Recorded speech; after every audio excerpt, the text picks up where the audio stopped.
Hello everyone, welcome back to my channel. तो आज हम यहाँ पे 20 जून के द हिंदू का डिस्कस करेंगे, एनालिसिस आज का देखेंगे। तो चलिए स्टार्ट करते हैं।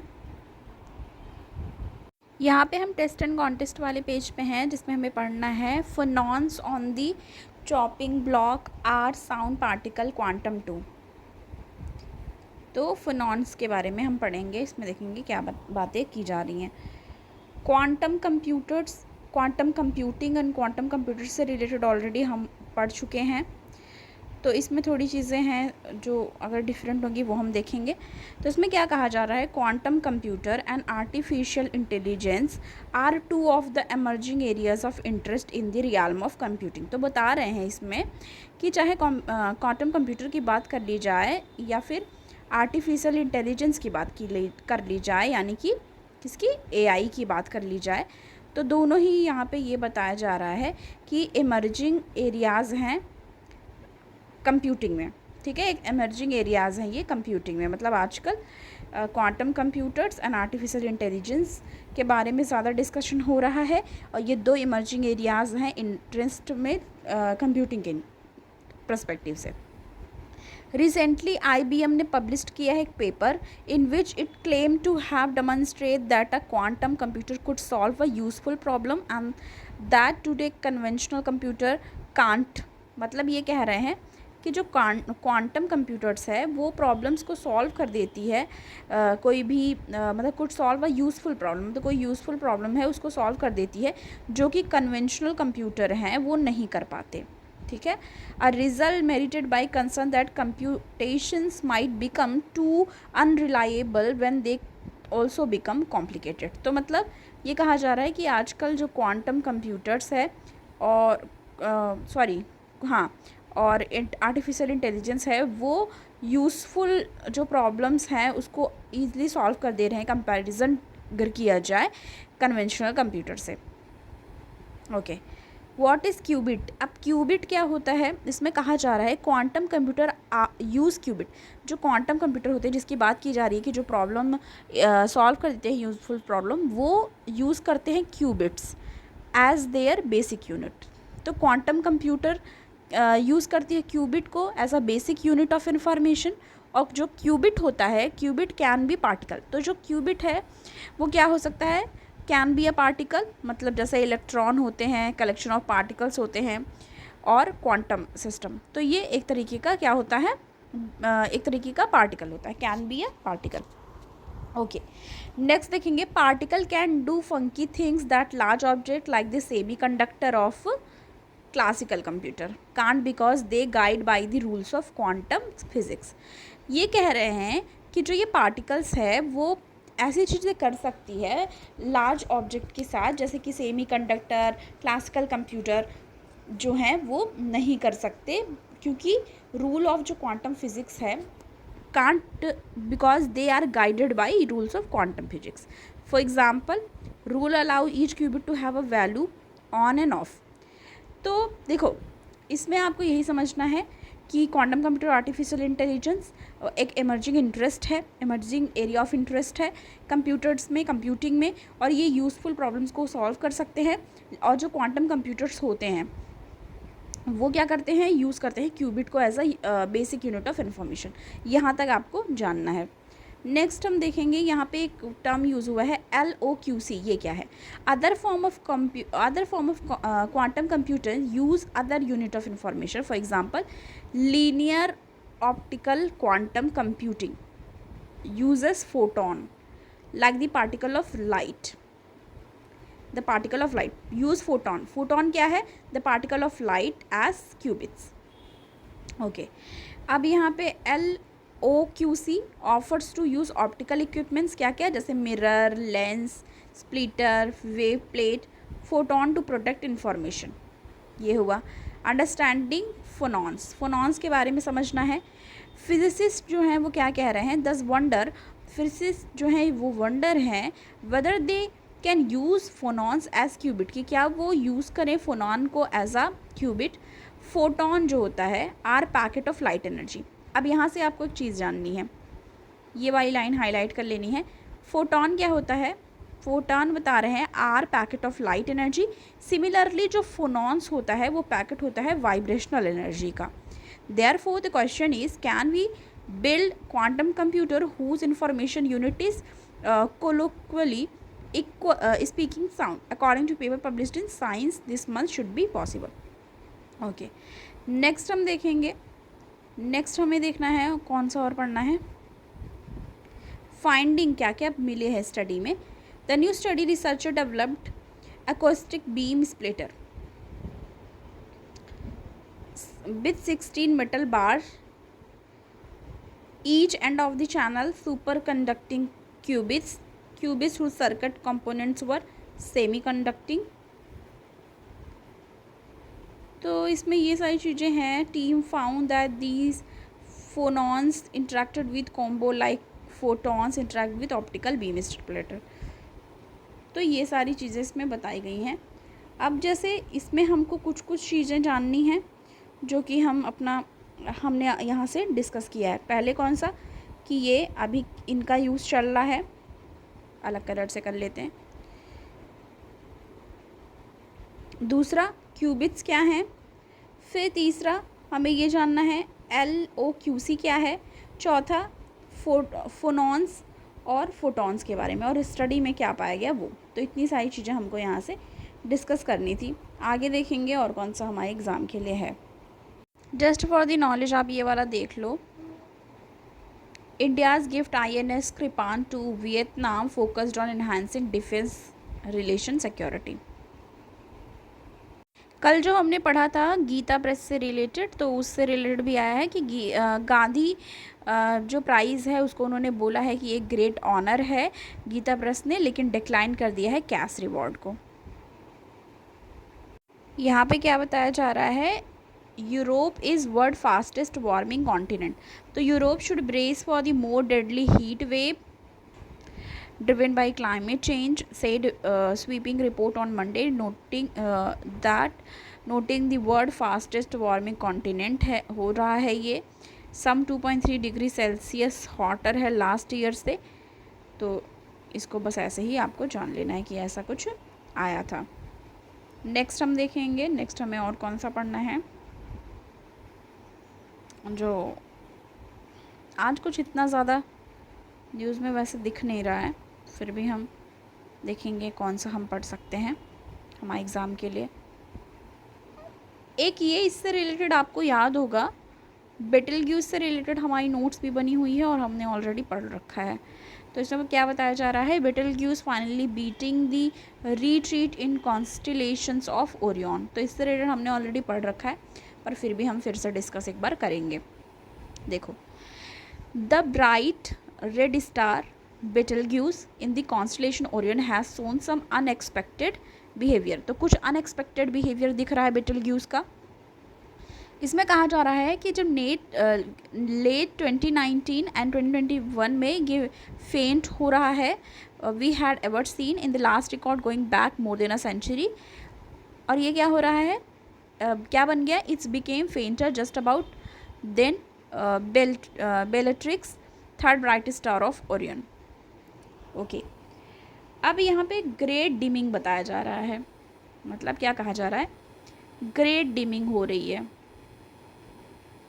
मतलब जो ये स्टार है वो डिम हो रहा है, ठीक है, इसकी बात की जा रही है। But Betelgeuse has since become a bright again. देखो, पहले ऐसे बताया गया कि जो बेटलग्यूज है वो धीरे धीरे डिम हो रहा है, लेकिन क्या देखा गया, सिंस बिकम ब्राइट अगेन, फिर से वो ब्राइट हो रहा है बेटलग्यूज।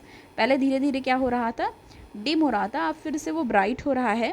Just few days in this year, कुछ दिन यहाँ इस साल में ये देखा गया कि ये फिर से ब्राइट हो रहा है। It was brightest star in Orion, और सबसे ज़्यादा ब्राइटेस्ट दिखा गया ओरियन में। Brighter than we have seen it, both event led to speculation about whether the dimness in the form of explosion is imminent, but is there any evidence to support this idea।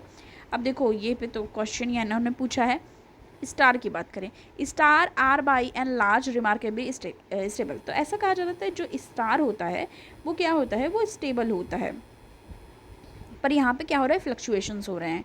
They shine with the same brightness year after year, कि मतलब ये कह रहे हैं कि year after year वो same shine करते हैं, ठीक है, ब्राइटनेस उनकी सेम होती है, सेम ब्राइटनेस होती है। But there are exceptions and some star dubbed variation star changing the brightness, पर कुछ dubbed variation star, variable star, ये आपको टर्म याद रखना है, वेरिएबल स्टार। वेरिएबल नाम से ही आप समझ रहे होंगे कि जिसमें फ्लक्चुएशंस होती है, जैसे कि इसमें एक फेमस है मीरा, फेमस कौन से इसमें, मीरा। तो यहाँ पे बात की जा रही है कि मोस्ट फेमस इसमें मीरा है, जिसको क्या कहा जाता है, स्टार ऑफ वंडर, ठीक है, जो मीरा है उसको क्या कहा जाता है, स्टार ऑफ वंडर, ये इंपॉर्टेंट यहाँ से है हमारा।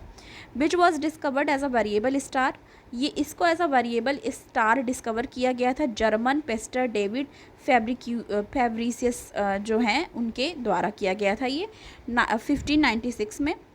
और देखो ये जो वेरिएबल्स हो रहे हैं, वेरिएशंस हो रहे हैं, वेरिएबल स्टार है, ये जो किस वजह से हो रहा है, इट इज़ अब देखो एक चीज़ और जान लो, ये जो है ये एक क्या है, पल्सेटिंग स्टार है, पल्सेटिंग स्टार है, which regularly expand and contract. Pulsating star मतलब क्या हो रहा है, एक्सपैंड हो रहा है, मतलब फैल रहा, मतलब बढ़ रहा है, एंड कॉन्ट्रैक्ट सिकुड़ रहा है, ये याद रखना है।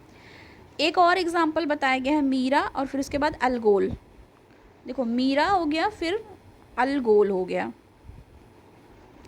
अलगोल another well being known example है, वेल नोन एग्जाम्पल है, इट इज प्रोडक्टली एक्सक्लेव्ड by the companion star. This are around 30 such variable star visible with the naked eye. तो नेकेड आई से इसको देख सकते हैं, although it require care of notice their variation in the brightness. अब इसमें कहा जा रहा है जो बिटलग्यूज है 7th ब्राइटेस्ट स्टार है, ये भी यहाँ से हमारा इंपॉर्टेंट हो जाता है, ठीक है। तो बिटलग्यूज क्या हो गया, 7th ब्राइटेस्ट स्टार है, 7 ब्राइटेस्ट स्टार हो गया स्काई में। It is the brightest of the variable star, और ये जो ब्राइटेस्ट है अमंग किसके, वेरिएबल स्टार के, ये याद रखना है। वेरिएबल जो स्टार है उनके उसमें क्या बोलते हैं, जैसे जो वेरिएबल स्टार की कैटेगरी में ये 7th ब्राइटेस्ट आता है। और इसमें ये कहा जा रहा है कि some time Betelgeuse become nearly as bright as Rigel. मतलब इससे क्या पता चला, ये कह रहे हैं कि सम टाइम क्या होता है कि जो बिटलग्यूज है वो कितना ब्राइट हो जाता है, एज ब्राइट एज रीगल। इससे क्या पता चला कि जो रीगल है वो एक ब्राइटेस्ट स्टार है। अब रीगल की बात की जाए तो इसको कहा जा रहा है द ब्लू फोर्थ, ये कहा जा रहा है, ये 1 मिनट, ये 4th ब्राइटेस्ट स्टार है in constellation, okay. While at other times notably fainter, the variable is caused by pulsation। तो यहाँ पे मैंने ऑलरेडी बताया था आपको कि वेरिएबल जो मतलब जो भी चीज़ें हो रही हैं, मतलब जो इतना ज़्यादा वेरिएशंस देखने को मिल रहे हैं वो किसकी वजह से मिल रहे हैं, पल्सेशन की वजह से। Similarly those of Mira although not as large as regular. यहाँ से ये देखा। अब देखो सिचुएशन क्या लग रही है, देखो यहाँ कहा जा रहा है supernova can be bright enough to be visible during the day although that has only happened a few times in the past 1000 year. तो 1000 ईयर में कुछ समय ही देखा जाता है, ये कहा जा रहा है, ओके। बिहेवियर और इन सब चीज़ों के बारे में बताया जा रहा है। Betelgeuse is about 15 to 20 times more massive than sun. तो ये लाइन भी इम्पॉर्टेंट है कि जो बिटलग्यूज है वो क्या है, 15 से 20 टाइम्स मोर मैसिव है किसके, सन के। And sun and star the mass are expected to end, ठीक है। तो ये याद रखना है यहाँ से, ओके। नेक्स्ट देखेंगे, नेक्स्ट इसमें देखेंगे कोई चीज़ें हमारी छूट रही हों। एक्सप्लोजन डायनामिक्स वगैरह भी इसमें समझाई गई है। The star is around 1500 light year away, जो स्टार है अराउंड 500 लाइट ईयर अवे है। Following an explosion we first would detect a rain of massive particles like neutrinos which would be harmless to us. तो ये देखो ये चीज़ जानना यहाँ से बहुत ज़रूरी है कि अगर ये हो क्वेश्चन हो कि एक्सप्लोजन का क्या इम्पैक्ट पड़ेगा हम पे, तो यहाँ से हमें क्या जान लेना है कि जो भी एक्सप्लोजन होगा फर्स्ट क्या होगा, वो डिटेक्ट अ रेन मासलेस, मतलब rain of massless particle, rain होगा मासलेस पार्टिकल का, जैसे उसमें होंगे न्यूट्रिनोज, ठीक है, which would be harmful to us, वो हमारे लिए हानिकारक हो सकते हैं। After that the star would quickly brighten, उसके बाद क्या हो जाएगा, स्टार ब्राइटन हो जाएंगे। Is there any danger to us, तो इसमें क्या कहा जा रहा है कि supernovae produce high energy particle called cosmic rays. Cosmic rays का आपने बहुत बार सुना होगा। तो इसमें क्या कहा जा रहा है, which can get pass the seed of the earth magnetic field but amount would be small compare to other radiations we received for all but nearest supernova. Supernova explosion would also create radio active iron, radio active iron create करते हैं। In fact that substance has been found in the earth seabed and on the moon, believe to have formed in supernova explosion between 2 and 3 million years ago। तो ये चीज़ें भी यहाँ से हमको थोड़ी सी बहुत देखनी थी। तो मोस्ट ऑफ दी चीज़ें हमने देख ली हैं बेटलग्यूज से रिलेटेड, पहले भी हमारी नोट्स बन चुकी है, आज भी हम नोट्स अपना बना लेंगे। यहाँ पे देखो साइंस वाले चैप्टर में इंपॉर्टेंट चीज़ें आई हुई हैं। दूसरा क्या हुआ है ground water extraction has affect the earth tilt new study. तो बता रहे हैं कि ground water extraction has affect कर रही है अर्थ टिल्ट को, उसके बारे में देखेंगे। इसमें कहा जा रहा है ग्राउंड वाटर जब पंप किया जाता है, ground water pumped up from the earth moved elsewhere क्विंच the thrust of human and their activities has caused the earth axis to tilt nearly 80 centimeter to the east। देखो अब ये important एक तरीके से यहाँ पे बताया जा रहा है कि एक नई स्टडी में पाया गया है कि जब भी ग्राउंड वाटर जो है वो पंप किया जाता है, मतलब ग्राउंड वाटर पंप होता है जब अर्थ से, तो उसके बाद क्या हो जाता है, और जो मूव किया जाता है उसको कहीं और, तो उसके बाद ये होता है कि जो बता रहे हैं कि इससे एक्टिविटी होती है क्या कि ये अर्थ एक्सिस जो है वो टिल्ट कर जाती है। कितना टिल्ट करती है, nearly 80 centimetre. Unlike a globe which has fixed axis or rotates stably, the Earth axis wobble is more like a spinning top gone off kilter, where the planet rotational pole, a point on the axis about which planet rotate. Scientists have been able to track this motion relative to astronomical phenomena. Study published in 2016, for example, showed how movement of the water around the world contribute to the wobble in the earth axis। तो किस तरीके से axis पे axis change होती है उसकी बात भी यहाँ पे की गई है। तो मोस्ट ऑफ दी चीज़ें हमने डिस्कस कर ली है, जो कुछ भी छूटा होगा वो हम अपने शॉर्ट नोट में डिस्कस कर लेंगे। थैंक्स फॉर वॉचिंग, मिलती हूँ आपको मैं नेक्स्ट वीडियो के साथ।